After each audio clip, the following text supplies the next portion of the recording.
So I wanted to make a video about what we did differently on this fourth IVF cycle. I think when you have a cycle that works as such, people immediately say, what did you do differently? What was the magic recipe that gave you this positive outcome? And the truth is you never really know. You can look at the new factors that you put into the mix. Sometimes I think, oh, it must be because I took that drug or I acted this way, but it could just be that we got to the chromosomally normal embryo, we got to the right egg, and it was just a matter of jumping those barriers to get to that. So with all that said, I have tried to split what we did differently into two different categories. So I've got the medical category and the mental category. So I'm going to go through the medical category first. So the first medical change we had on this cycle was the 5 mg of folic acid. If you've been following our journey, you'll know that after my third miscarriage, I had recurrent miscarriage tests. I had a lot of bloods taken, also known as the sticky blood test or thrombophilia screen, which I would strongly advise getting if you've been through 1 or 2 miscarriages. Don't wait for the third. Get the bloody screen. The bloody screen. Get the bloody screen. Blood clotting is a big issue associated with miscarriage. I've never had a blood clot or any known blood issues, and the blood test that I had confirmed that, which was good because it took me off blood thinners that I was previously on. Trust me, much as I know you want your cycle to work, and I have been there, and you will take any drug they throw at you, you do not want to be thinning your blood if you don't need to be thinning your blood. And I was doing that on my third cycle.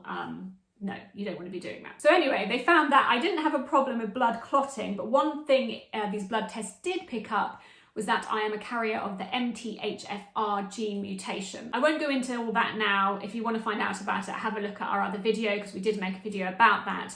It's not an uncommon gene mutation. I think about 40% of the population has it, but it is associated with increased likelihood of miscarriage. And one of the major issues with carrying this gene mutation is that you are unable to absorb folate or folic acid properly. So all these folic acids I've been taking for a couple of years, all the Pregnacare, all that, because they are relatively low dose, which is the normal dose, but a lower dose of folic acid, it wasn't getting through. So basically all the folic acid I'd been taking simply hadn't been absorbed by my body. So I was put on the 5 mg folic acid, which I think is about something like 10 times the amount you would find in the normal folic acid tablets you get, or the Pregnacare tablets. You can only get these on prescription, so you can't just rock up to the pharmacy and ask for them. Again, you need to make sure that you need that. If the blood test reveals that you have the MTHFR mutation, do go on that increased dose of folic acid so that your body's actually able to get that in the system and absorb it. But don't go on it if you don't need it. The second change on this cycle was increased progesterone. We didn't start off the cycle with increased progesterone. We started on the recommended dose, which for us was 2 cyclogest pessaries, 1 in the morning, 1 in the evening, and 1 Lubion injection. 3 days after my transfer, I pushed to have my progesterone levels checked, which my clinic were reluctant to do.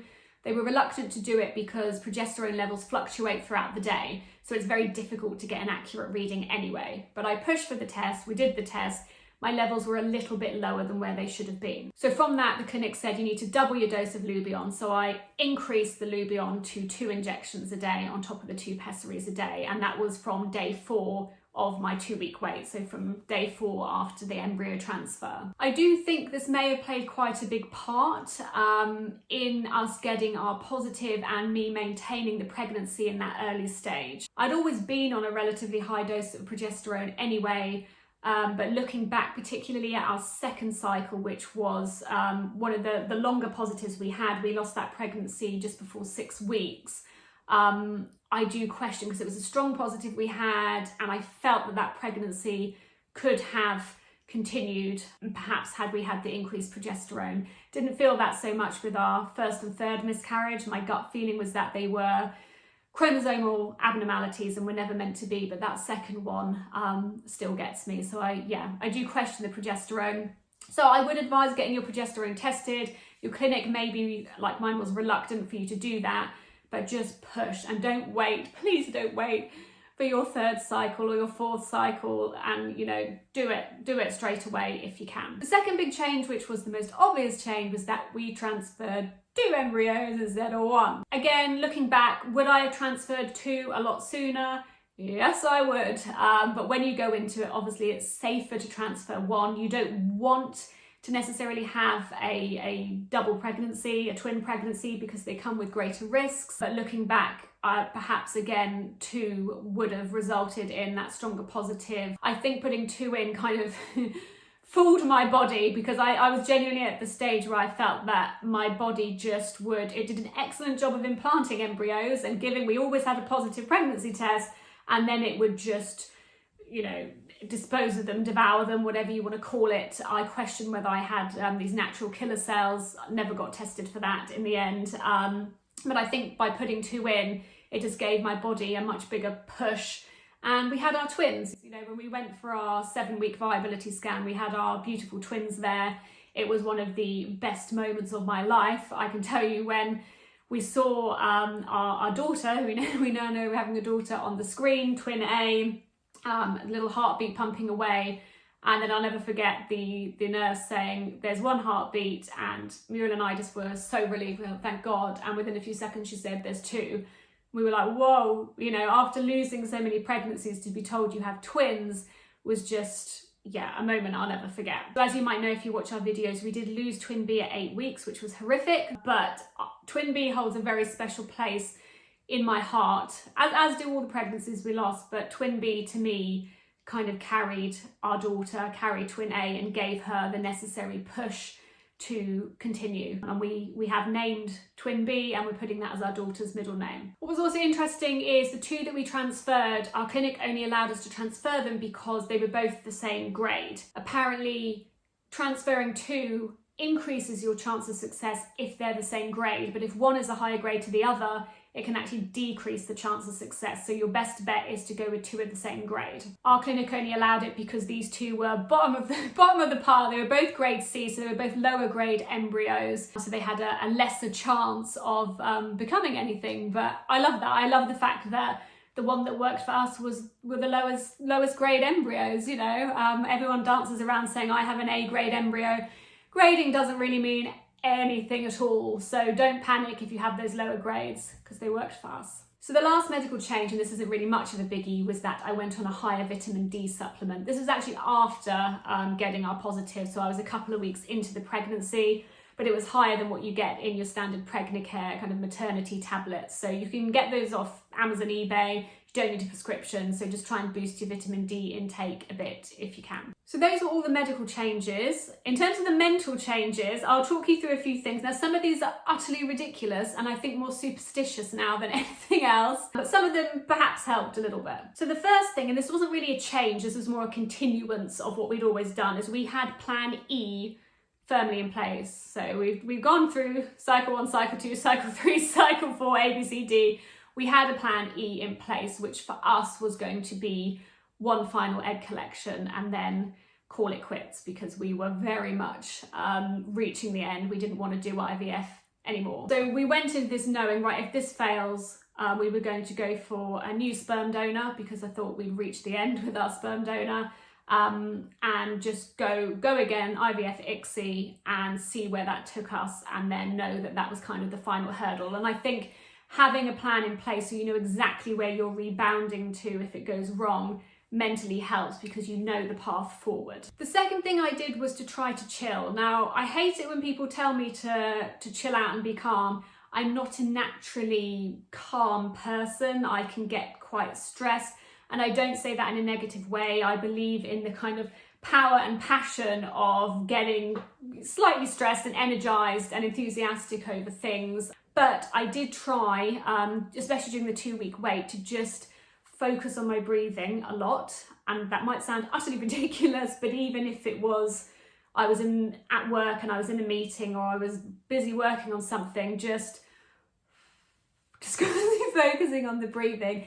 And I did kind of only 10-minute daily meditations. I'm not the meditating type, but I would just go on YouTube, type in guided meditation 10 minutes, lie on the bed or the sofa, and just do these breathing exercises and just try and keep my body more in a state of zen, really. And I tried to sit down or lie down as much as possible for short rests. I wasn't in bed all day, every day, but I did try and have many more kind of breaks and rests than I would normally have. On top of that, I've gone down the no nail varnish route. No nail varnish, fragrance-free shower gel, no perfumes, no air fresheners. One of the issues with my gene mutation was that even something such as a car air freshener, which I never knew, can actually have a detrimental effect on my body in terms of the gene mutation and the issue that goes on there. So I try to avoid chemicals where possible. It's not possible to completely eradicate them. I obviously clean the house and we have, you know, cleaning sprays and anti-bacs and goodness knows what.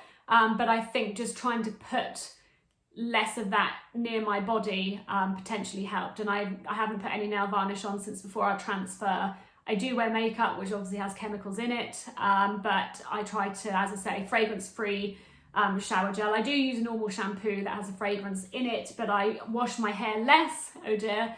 I used to wash it 3 times a week, now I wash it 2 times a week just to try and keep the chemicals away. Other obvious thing was no caffeine. Hopefully if you're in the IVF pregnancy world, you know caffeine's a big no-no. Decaf coffee is great if you're a coffee addict.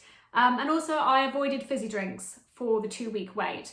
There's been a lot of umming and ahhing about this as to whether it's a thing. My clinic said not to worry about it, but I just stopped fizzy drinks for the 2-week wait, stuck to water, some fruit juice, stuff like that. Some teas, decaf teas, but no fizziness for those 2 weeks. But I did, in the end, have a lot of fizzy water and decaffeinated Diet Coke in my pregnancy because I was so sick and I couldn't actually drink still water without wanting to vomit. On top of that, we did a lot of walking, very gentle walks. During the 2-week wait, they were very short walks, slow walks.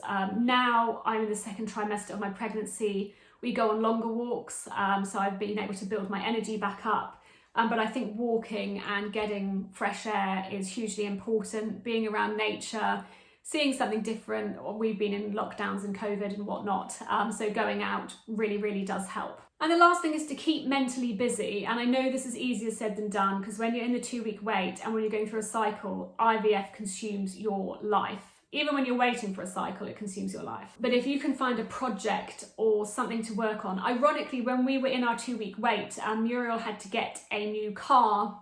She has a company car, but we were going around garages just outside looking at cars and Googling them and YouTubing videos and all this jazz, which might sound very boring, but actually it was really good because it gave us a good focus for a few days of weighing up different cars to get. Just something that can keep you busy mentally is really, really important. So that is basically it. As I said at the beginning, it may just be that we got to that one good embryo, who knows. So I think I look relatively normal. I don't know, tell me if you think I don't, but I am 20 weeks pregnant tomorrow. And if you can see my bump there is a bump. I promise there's a very little bump, but it's there. And yeah, the journey, I think, the good thing about it and all its negativity is that it makes you a much stronger person, a much more prepared and willing parent.